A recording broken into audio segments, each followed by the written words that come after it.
सबसे पहले कृतात्मा होना पड़ेगा। कृतात्मा माने कुछ न चाहते हुए परमात्मा की सेवा समझ करके कर्म में प्रवृत्ति,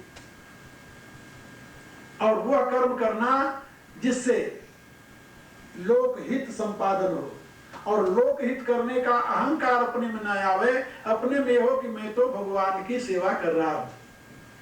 स्वकर्मणा तमभ्यर्च्य सिद्धिं विन्दति मानव, ये गीता का सिद्धांत है। और इसी बात को भगवान यहां समझा रहे हैं। ये तंतो अपि अकृतात्मा, जो ऐसा नहीं किए। कई लोग ऐसे हैं जिन्होंने कभी परोपकार तो नहीं किया, कभी नहीं किया, ईश्वर की आराधना भी नहीं की, कहते इसमें क्या रखा हुआ है। अब वो सोचते हैं कि मैं तो साधना करूंगा, किताब पढ़ लिए, किताब पढ़ करके आंख मुंह बंद करके बैठने शुरू कर दिए, और रातों दिन लगे हुए हैं, सोचते हैं कि वो समाधि का अभ्यास कर रहे हैं। भगवान कहते हैं ऐसे लोग कभी उस आत्मा को नहीं देख सकते, ये अकृत आत्मा है। सेवा नहीं की, शुश्रूषा नहीं की, अहंकार को गलाया नहीं। कुछ लोग ऐसे होते हैं, गुरु से क्या लेना था, गुरु तो अपनी आत्मा ही सबकी गुरु है, वो हमारा गुरु तो परमात्मा है। अहंकार इतना मोटा होता है कि वो उसको कहीं झुकाना नहीं चाहते। वो सोचते हैं दुनिया में 1.5 अकल एक मेरे पास आदिश्वर में है, हमारा गुरु कौन मनुष्य बन सकता है। तो वो अपने आप को किसी के सामने झुकाना नहीं चाहते। ऐसे लोग जो है वो अकृत आत्मा है। इसीलिए शास्त्रकारों ने बताया, कृतात्मा कौन है, कहा जो गुरु सेवा द्वारा, लोक सेवा द्वारा, भगवत सेवा द्वारा अपने चित्त को शुद्ध बना लिया है। अब उसमें अहंता और ममता नहीं रह गई। 2 ही चीजें हैं अशुद्ध बनाने वाले। बुद्धि अशुद्ध कब होती है, अहंता और ममता से, मैं और मेरेपन से। लेकिन जो कृतात्मा है उन्होंने अपनी साधना द्वारा मैं और मेरे भाव को समाप्त कर दिया है। उनमें न तो मैं का भाव है, न तो मेरे का भाव है। मैं और मेरे की भावना उनकी समाप्त हो गई है। अब उनके जीवन में केवल एक ही बात है कि सर्वरूप में मेरे प्रभु है। ऐसे जो हैं वो जब साधना में प्रवृत्त होते हैं तो वो उस आत्मा को अपनी बुद्धि में साक्षात्कार कर लेते हैं। लेकिन जो अकृत आत्मा है, जिन्होंने चित्त शुद्ध नहीं किया, कभी इस प्रकार की साधना नहीं की, अहंकार और ममता से जिनका मन भरा हुआ है, बुद्धि कुंठित है, ऐसे लोग अचेत सा, भगवान कहते हो अज्ञानी है, अज्ञानी है। अज्ञानी लोग अपनी आत्मा में परमात्मा का दर्शन नहीं कर सकते। अज्ञानी लोग कभी अपने आप में परमात्मा को देख नहीं सकते, अपनी बुद्धि में परमात्मा का साक्षात्कार नहीं कर सकते। ये भगवान का यहाँ पर उपदेश। ये तंतो अपि अकृतात्मानो नैनम पश्यन्ति अचेतसा। अचेतसा माने अज्ञानी, अहंता और ममता से युक्त जो है वो अज्ञानी है। इसलिए अब आगे भगवान 4 श्लोकों में अपनी विभूति बता रहे हैं कि अर्जुन, इस दुनिया में जहां कहीं तुम्हें तेज तत्व दिखाई दे, उस तेज में तुम मुझे देखो। जहां बल दिखाई दे उस बल में मुझे देखो। जहां ज्ञान दिखाई दे वो ज्ञान में मुझे देखो। जहां ऐश्वर्य दिखाई दे वो ऐश्वर्य में मुझे देखो। अपने को देखने के लिए अनेक प्रकार की दृष्टि भगवान यहाँ अर्जुन को बता रहे हैं। यदादित्य गदम तेजो जगत भासयते अखिलम यच्चंद्रमसि यच्चाग्नौ तत्तेजो विद्धिमांक। परमात्मा तेजस स्वरूप है, ज्योति स्वरूप है। वेद कहता है, वेदाहमेतम पुरुषम महांतम आदित्य वर्ण तमसा परस्ता। वह परमात्मा आदित्य वर्ण का है, सूर्य के वर्ण का है।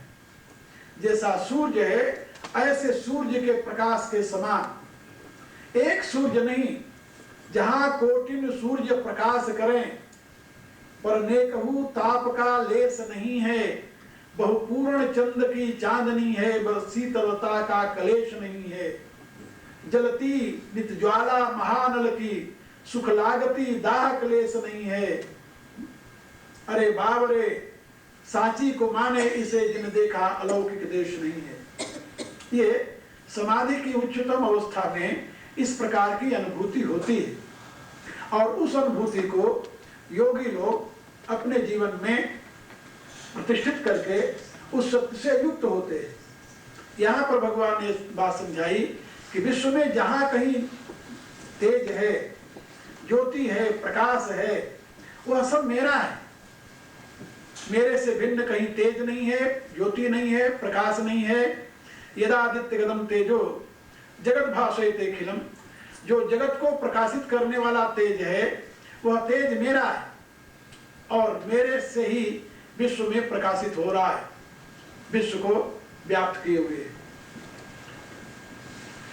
यदादित्य गदम तेजो जगत भाषयते अखिलम, अखिलम जगत भाषयते माने सारे विश्व को प्रकाशित करने वाला तेज।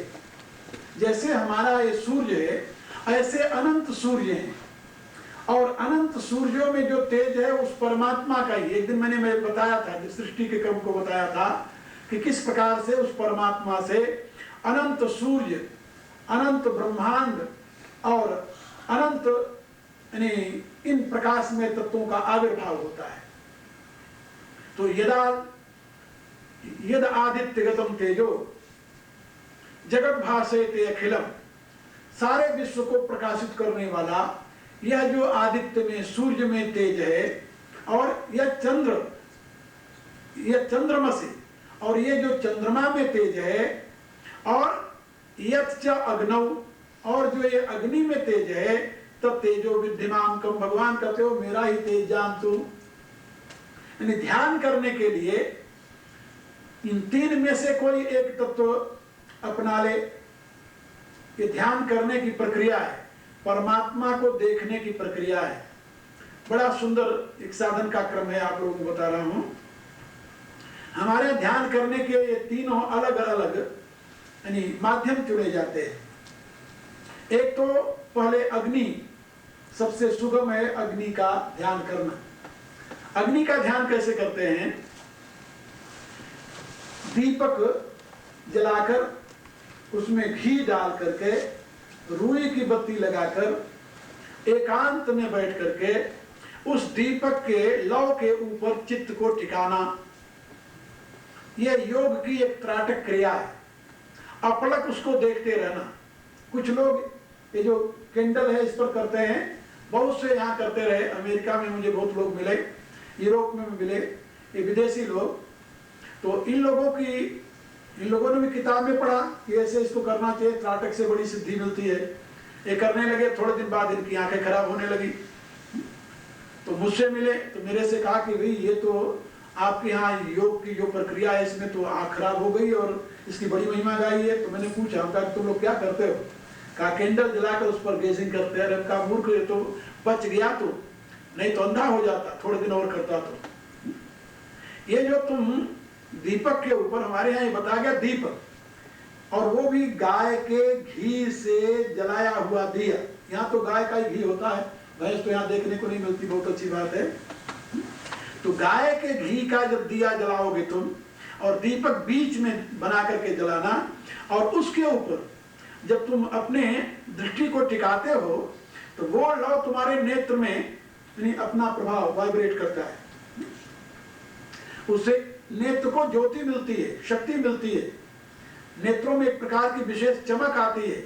इसका अभ्यास करने वाला व्यक्ति, सही में अभ्यास करने वाला यदि हो इस क्रिया का, तो नेत्र में बहुत बड़ी शक्ति प्राप्त कर लेता है। खैर, तो ये अग्नि की उपासना है, नेत्र के द्वारा उस एक ज्योति पर गेजिंग करना लगातार। कब तक करना? बिल्कुल ऐसे आंख खोले बैठे रहना जब तक अपने आप आंख बंद, पलक बंद न हो। अब उसमें देखना है कि कितनी देर में आपकी पलक बंद होती है। ये बात याद रखो, जब तक आपकी पलक खुली रहेगी तब तक आपका मन इधर उधर नहीं जा सकता। मन को एकाग्र करने की बेस्ट प्रक्रिया है, आप घी का दीपक जलाइए और जला करके बैठिए रात्रि में एकांत में, जहाँ कोई न हो, कोई आदमी या कोई दूसरा पशु पक्षी का वहां गति न हो, ऐसे बंद कमरे में। यहाँ तो किया जा सकता है, यहाँ तो सर्दी होती है। योगी लोग करते थे गुफा बनाकर, गुफा में बैठते थे और गुफा में ले जाकर वो ये करते थे। तो उसके गेजिंग में क्या होता है, त्राटक में उस पर एक दृष्टि लगाने से धीरे धीरे वहां पर यानी वो दीपक की ज्योति ऊपर आने लगती है, बढ़ने लगती है, फिर वो आकार लेने लगती है। वो बहुत खेल होते हैं उसमें, खैर उसको कहने की जरूरत नहीं, ये साधना की प्रक्रिया है। तो उसको कहते हैं अग्नि पर ध्यान करना, ज्योति पर, अग्नि की ज्योति, वो अग्नि की ज्योति है। एक दूसरी प्रक्रिया है चंद्रमा के ऊपर ध्यान करने की। अब चंद्रमा हमेशा तो नहीं दिखाई देता, लेकिन जो लोग चंद्रमा पर ध्यान करने वाले हैं वो रात्रि में चंद्रमा के ऊपर ध्यान करते हैं। और जो 15 दिन शुक्ल पक्ष का होता है और 15 दिन कृष्ण पक्ष का होता है, तो चंद्रमा यानी होता तो पूरे महीने भर है, लेकिन उसकी यानी गति में कमी बेसी होती है, गति बेसी में कमी बेसी होती है गति में। और एक दिन वो है 2 दिन करीब, वैसे तो एक दिन की बात है जबकि नहीं दिखाई देता, वो केवल दिन में होता है, अमावस्या के दिन। लेकिन उसको तो उस पर ध्यान करने की प्रक्रिया है। नहीं तो नेत्र बंद करके चंद्रमा पर ध्यान करते हैं, और नेत्र बंद किया और देखे अपने चित्त को चंद्रमा पर टिकाए, या फिर नेत्र बंद करके अपने चित्त को सूर्य पर टिकाए। तो सूर्य के ध्यान करने की प्रक्रिया है। ध्यान में ऐसी भावना करे उदय होता हुआ सूर्य, या प्रातः काल उदय होते हुए सूर्य पर ध्यान दे। ये सारी प्रक्रिया है साधना की। तो तेज चंद्रमा में भी है, तेज सूर्य में भी है, तेज अग्नि में भी है। और इस तेज का स्रोत एक है, 3 नहीं है। एक ही परमात्मा की ज्योति पहले सूर्य में प्रकाश होती है, और सूर्य की ज्योति चंद्रमा को प्रकाशित करती है, और सूर्य की ज्योति अग्नि रूप में इस मृतलोक में प्रकट होती है। यहाँ जो अग्नि है वो सूर्य की है। सूर्य न हो तो किसी पदार्थ में अग्नि नहीं हो सकती यहाँ पर। इसीलिए भगवान ने बताया कि सर्वप्रथम यदादित्य गतम तेजो, जो आदित्य में तेज है वो मेरा है, और आदित्य का तेज ही चंद्रमा में आया है, और आदित्य का तेज ही अग्नि रूप में है। और इन तीनों रूपों में तेज जो है वो परमात्मा का है। इसलिए जो तेज की उपासना करते हैं, जैसे मैंने अभी बताया प्राण की उपासना, ये प्राण की उपासना भी तेज की उपासना। प्राण भी प्रकाश स्वरूप है, ये प्राण प्रकाशित होता है, यानी प्रकाश में है। इस प्राण में कोई ऐसा अंग नहीं है जो अप्रकाशित हो, लेकिन एकाएक दिखाई नहीं देता हो। इस स्पेस जो है ना, इसका एक नाम है आकाश। आकाश सुना है, संस्कृत में से आकाश कहते हैं। आकाश माने क्या होता है जानते हैं? आसमंतात कासर, जो चमकने वाली वस्तु से भरा हुआ हो। फिर से याद रख लो, आकाश किसे कहते हैं? जो चमकने वाली, काश माने चमकना, प्रकाशित होने वाली। तो जो प्रकाशित होने वाले पदार्थों से, प्रकाश में पदार्थों से भरा हुआ हो, उसको आकाश कहते हैं। ये प्रकाश में पदार्थों से भरा हुआ है, और प्रकाश में पदार्थ क्या है? वो ऊर्जा, वो प्राण, वो एनर्जी, और वही ऑक्सीजन के रूप में आपके नासिका के द्वारा अंदर जा रही है, वही प्राण है। तो वो प्रकाश में है, लेकिन ऐसे पता नहीं चलेगा। जब आप ध्यान करने लगेंगे प्राण का, ध्यान करते करते कुछ दिनों बाद आपको ये पता चलेगा कि आपके नासिका के द्वारा केवल वायु नहीं जा रही, ये तो बिल्कुल प्रकाश जा रहा है। आपको ऐसा अनुभव होने लगेगा। कभी कभी तो इसमें साधना खराब हो जाती है तो लोगों को हानि भी हो जाती है, लोग और भी कुछ सोचने लगते हैं। एक महात्मा थे तो हमेशा ऐसे किया करते थे। क्यों किया करते थे? साधना करते थे श्वास की, और उसमें उनको ये लगा कि उनके श्वास से ये श्वास नहीं जा रहा, सांप जा रहा है अंदर। दूषित हो गया, हो जाता है, दूषित हो गया तो सांप अंदर जा रहा है। तो सांप जा रहा है तो चिल्ला कर उठ पड़े वो, और वैसे जैसे पकड़ कर सांप को फेंक रहे हैं। ऐसे देखा था कुछ नहीं, वो तो श्वास था। ये आप लोगों ने देखा होगा, हमारे यहाँ प्राचीन चिन्ह है, और लाइफ एनर्जी को भी सर्पिणी कहते हैं, कुंडलनी को कहते हैं सांप ऐसी है, 3 डेरे डाले, याद याद। ये सब लाइफ एनर्जी की कहानियां हैं। और ये सांप यहाँ मूलाधार से लेकर के ऐसे बनाते हैं, और ऐसे ऊपर उसके यानी वो सहस्त्रफंद दिखाते हैं। कई ऐसे चित्र बने हुए पुराने। कभी आप लोगों को सौभाग्य मिले तो प्रयाग जाओ। प्रयाग में जो किला है इलाहाबाद का, उस किला के अंदर एक नीचे गुफा है, बहुत बड़ी गुफा है। उस गुफा में बहुत सी मूर्तियां पुरानी रखी हुई हैं, हजारों वर्ष की पुरानी। कोई कहता 4000 वर्ष के, 5000 वर्ष के, 3000, 2000 वर्ष के से। वहां पर एक मूर्ति है जो कुंडलनी शक्ति का यानी प्रतीक है, वो सांप का। नाग पूजा जिसे कहते हैं, वो प्राण पूजा है। तो वहां पर वो एक बड़ा सुंदर दृश्य है समझने के लिए, देखने के लिए। उसको देखो तो आपको पता चलेगा कि ये जीवन के लिए जो लाइफ एनर्जी, इसका क्या यानी स्वरूप है और किस प्रकार से इसका प्रयोग होता है। खैर, तो ये सब प्रकाश में तत्व हैं, और इन प्रकाश में तत्वों से ही आपका जीवन चल रहा है। इसमें कोई ऐसा पदार्थ नहीं जो प्रकाश में न हो। आपका प्राण प्रकाश में है, ये सूर्य चंद्र अग्नि ये सब प्रकाश में है, और इसमें भरी हुई विद्युत शक्ति प्रकाश में है।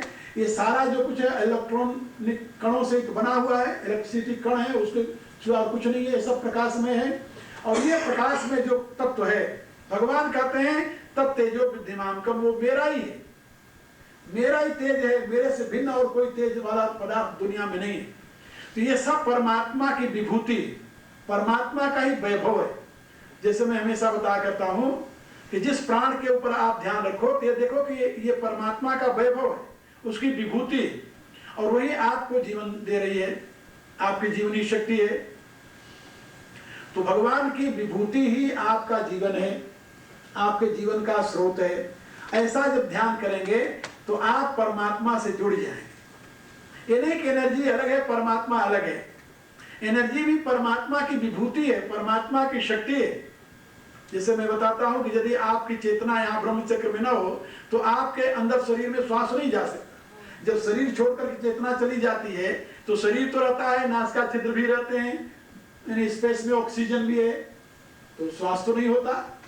और श्वास है कि नहीं है, उपनिषद में, छांदोग्य उपनिषद में कथा आती है कि परमात्मा ने निर्णय सोचा, पहले जब आदमी को बनाया तो परमात्मा ने सोचा प्रश्नोपनिषद में कि कौन सी ऐसी वस्तु का निर्माण करें जिसके होने से मैं हूं ऐसा पता चले, और जिसके न होने से मैं अब नहीं हूं ऐसा अनुभव हो। तो उसके बाद में उन्होंने प्राण को उत्पन्न किया, प्राण को, और प्राण को उत्पन्न करके उन्होंने इस शरीर के साथ संचालित किया, और यह निश्चय किया कि अब ये प्राण के होने से ही मैं इसमें होऊंगा, और प्राण नहीं होगा तो लोग कहेंगे इसमें मैं नहीं। तो प्राण जब चला जाता है तो कहते आदमी मर गया, प्राण चल रहा है कहते जी रहा है। आप देखिए, कॉन्शियसनेस से नहीं, चेतना से आदमी का होना न होना नहीं मानते आप। किससे मानते हैं? एक आदमी अनकॉन्शियस पड़ा रहा 2 वर्ष तक लगातार, अनकॉन्शियस, चेतना नहीं थी उसमें, कुछ नहीं, न बोलता था, न चाहता था, न हिलता था, कुछ नहीं था, लेकिन उसका प्राण चलता था। प्राण चलता था तो 2 वर्ष तक लगातार उसके परिवार वाले उसको देखते रहे। 2 वर्ष चेतना नहीं थी वहां। चेतना के नाते आप आत्मा की स्थिति को स्वीकार नहीं करते। किसके नाते स्वीकार करते हैं? प्राण के नाते करते हैं। प्राण है इसलिए जीवित है, चेतना नहीं है तो क्या हुआ? प्राण तो है। तो इसीलिए उपनिषद में बताया गया कि कभी कभी नहीं, रोज जब आप घोर निद्रा में चले जाते हैं तो उस समय आपको अपना भी पता नहीं रहता, चेतना तो नहीं रहती, लेकिन वहां पर कौन जीवित रहता है? प्राण। इसलिए प्राण जीवित रहता है तो चेतना पुनः लौट करके आ जाती है, और यदि प्राण चला जाए तो फिर चेतना कहां से आएगी? इसलिए प्राण ही परमेश्वर की अवस्थिति।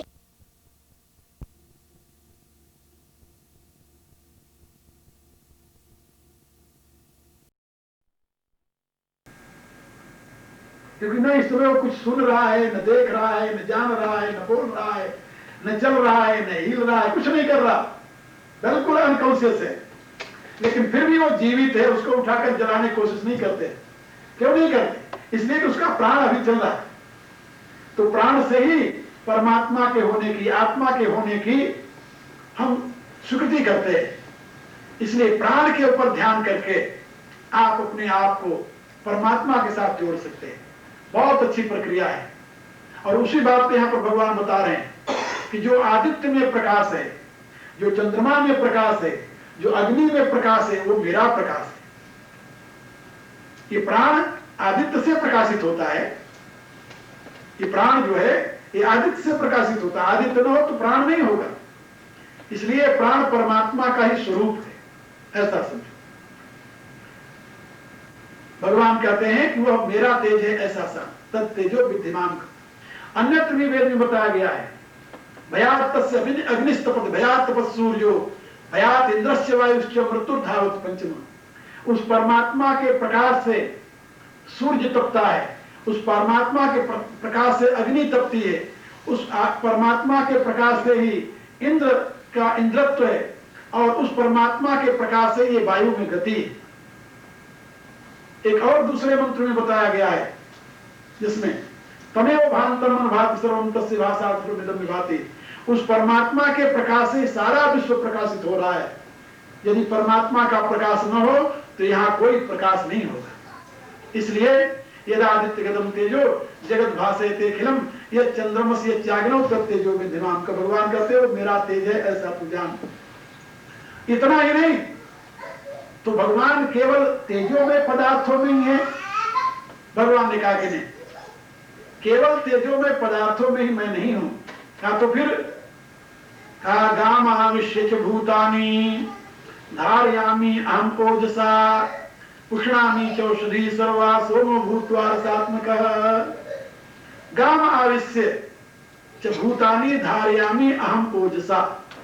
यहां भगवान कहते हैं कि मैं स्वयं गाम, गाम माने पृथ्वी, जो पृथ्वी है पृथ्वी की संज्ञा है गाम, इसको गौ भी कहते हैं। इस पृथ्वी में प्रवेश करके गाम आविश्य, इस पृथ्वी में प्रवेश करके भगवान कहते हैं कि मैं इस पृथ्वी में प्रवेश करके गाम आविश्य अपनी शक्ति के द्वारा, ओजसा माने बल के द्वारा, ओजम बल, ओज कहते हैं बल को, इस पृथ्वी में प्रवेश करके अपने ओज के द्वारा मैं इस पृथ्वी पर समस्त प्राणियों को धारण करता हूं। ये पृथ्वी पर जितने प्राणी हैं उन समस्त प्राणियों के जीवन का मूल स्रोत भगवान कहते हैं मैं। पृथ्वी में प्रवेश करके और इन समस्त प्राणियों को धारण करना ये मेरा एक सहज कार्य है। गाम आविश्य च भूतानि धारयामि अहम ओजसा। अहम गाम आविश्य ओजसा भूतानि धारयामि। मैं इस पृथ्वी में प्रवेश करके अपने बल के द्वारा, ओज के द्वारा संपूर्ण प्राणियों को धारण करता हूं। और पुष्णामि, इतना ही नहीं, पुष्णामि चौषधि सर्वा सोमो भूत्वा रसात्मक। और मैं ही सोम होकर के, चंद्रमा रसात्मक सोमो भूत्वा, रस में चंद्रमा होकर के समस्त अन्नों में, औषधियों में, औषधि किसे कहते हैं? अन्न को। जो पदार्थ अपने फल के साथ नष्ट हो जाता है उसकी संज्ञा औषधि होती है। इसे याद रख लो आप। दो प्रकार के पदार्थ हैं, औषधि और वनस्पति। तो जो पदार्थ अपने फल के साथ नष्ट हो जाए उसको औषधि कहते हैं। जैसे गेहूं जब पक गया तो उसके दाना निकले तो गेहूं का पेड़ नष्ट हो गया। ये मकाई देखो आजकल पकी हुई है, दाने के साथ निकल जाएगी, नष्ट हो जाएगी। ऐसे धान है, चावल जहां से होता है, जितने अन्न हैं ये सब के सब अपना फल दे करके नष्ट हो जाते हैं, इसलिए इनकी संज्ञा औषधि है। और जो फल दे करके नष्ट नहीं होते, जैसे आम है, जैसे अनार है, सेब है, जितने फ्रूट जिसे कहते हो आप, इनको वनस्पति कहते हैं, इनको औषधि नहीं कहते। इनका नाम है वनस्पति। ये वनस्पति जो है ये चंद्रमा से पुष्ट नहीं होते, इनमें दोनों अलग अलग इनके स्रोत हैं। जितनी औषधियां हैं ये केवल रसात्मक होती हैं और ये चंद्रमा से पुष्ट होती हैं। चंद्रमा की किरणें न मिले तो ये औषधियां पैदा नहीं हो सकती। और वनस्पति जो है ये चंद्रमा से नहीं पुष्ट होती, ये सूर्य से पुष्ट होती है। इनका पोषक सूर्य है और सूर्य बुद्धि का स्वामी है और चंद्रमा मन का स्वामी है। यदि आप अन्न खाएंगे, औषधि का सेवन करेंगे तो आपका मन प्रबल होगा, मन प्रबल होगा। यदि आप फल खाएंगे, फ्रूट खाएंगे तो आपकी बुद्धि प्रबल होगी। इसीलिए महात्मा लोग जो है, ऋषि मुनि आदि, ये अन्न नहीं खाते थे, फल खाते थे। फलाहारी होते थे। फलाहारी माने शौर्य तत्व का सेवन करने वाले। इससे इनकी बुद्धि विलक्षण होती थी, इनकी स्मृति मेधा ये प्रबल होती थी। ये सौर्य पदार्थ का सेवन करते थे। ये सौर्य पदार्थ जो है बुद्धिप्रद है, और जो चांद्र पदार्थ है वो बलप्रद होता है। तो यहाँ पर भगवान क्या कह रहे हैं, पुष्णामी चौषधि सर्वा, ये सब प्रकार की औषधियों को मैं पोषित करता हूं। कैसे? सोमो भूत्वा रसात्मक, रसात्मक सोमो भूत्वा, रस में सोम होकर के समस्त औषधियों को पोषण करता हूं मैं स्वयं। तो भगवान पृथ्वी में प्रवेश करके समस्त प्राणियों को धारण करते हैं, और सूर्य चंद्रमा में प्रवेश करके रस में होकर के सारे औषधियों को पोषण करते हैं। यदि औषधि न हो तो यहां जीवन नहीं होगा। वेद का एक क्रम है, एक तस्मात् तस्मात् आत्मना आकाशः संभूत, उस परमात्मा से आकाश प्रकट हुआ, आकाशाद वायु, वायु अग्नि, अग्निर आपः, अद्य पृथ्वी, पृथिव्याम औषधयः, औषध्या अन्न, अन्नात् पुरुष। ये क्रम है। परमात्मा से आकाश, आकाश से वायु, वायु से अग्नि, अग्नि से जल, जल से पृथ्वी, पृथ्वी से औषधि, औषधि से अन्न, अन्न से पुरुष होता है। अन्नोमयम अयम पुरुष, यह पुरुष अन्नमय है। तो अन्नमय पुरुष होता है, जीवन अन्नमय है। इसलिए भगवान कहते हैं कि जीवन का आधार मैं ही हूं। पृथ्वी में प्रवेश करके अपने बल के द्वारा समस्त प्राणियों को धारण करता हूं, और चंद्रमा में रसमय होकर के समस्त औषधियों का पोषण करता हूं, जिससे मनुष्य जीवित रहता है, जीवनी शक्ति प्राप्त करता है। तो दोनों प्रकार से मनुष्य के जीवन का आधार मैं हूं।